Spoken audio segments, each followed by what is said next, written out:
Nascimento e evolução dos guindastes.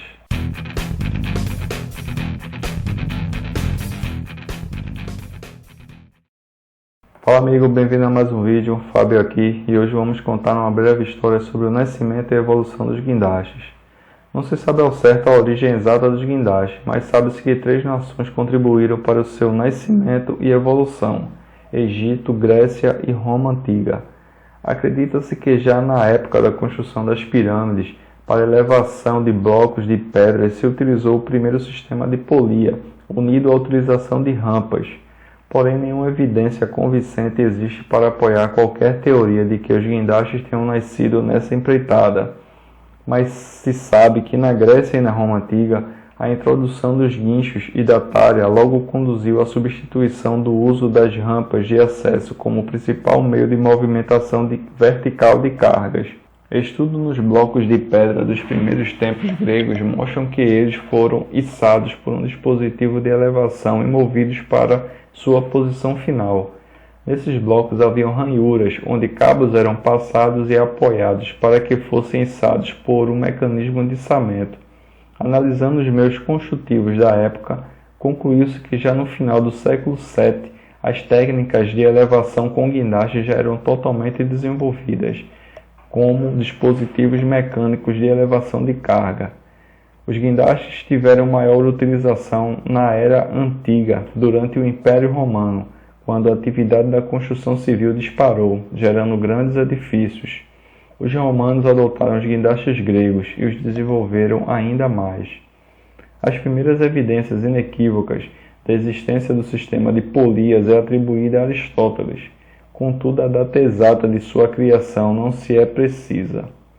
Na Alta Idade Média, os guindastes portuários foram introduzidos para o carregamento, descarregamento e construção das embarcações. Por muitos anos, os guindastes não sofreram grandes alterações em sua construção, pois eram perfeitos. Foi a Revolução Industrial, a partir da segunda metade do século XIX, que as características dos guindastes foram sendo desenvolvidas, mesmo que de forma lenta.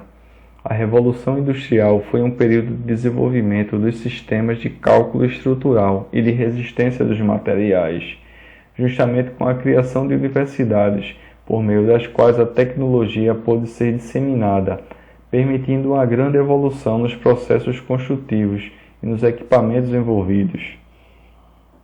A madeira continuava como um material mais usado para as estruturas, mas à mesma época surgiu um novo material com características superiores, o ferro fundido.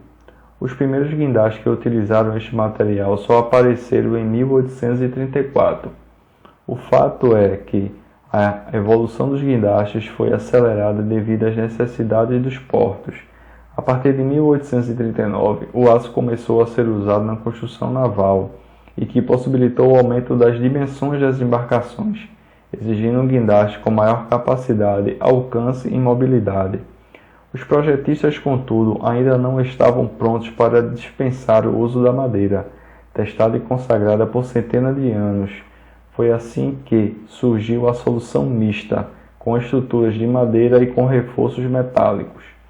No ano de 1841, quando outra invenção modificou completamente a construção dos guindastes, foi quando Justo Albert inventou o cabo de aço. O cabo de aço trançado, desenvolvido por Albert para a mineração, trazia um novo conceito e a possibilidade de combinação da resistência e da flexibilidade. O guindaste a vapor seria concebido, produzido e patenteado em 1850 por Sir William. O primeiro modelo produzido tinha acionamento manual e capacidade de içar 12 toneladas, o suficiente para os navios da época.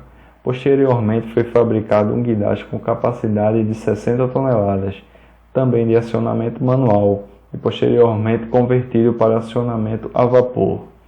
Em 1870, o porto de Bristol passou por um processo de grande modernização. Os navios estavam maiores e as cargas mais pesadas. Nessa altura, nenhum dos guindastes do porto tem a condição de atender às cargas mais pesadas.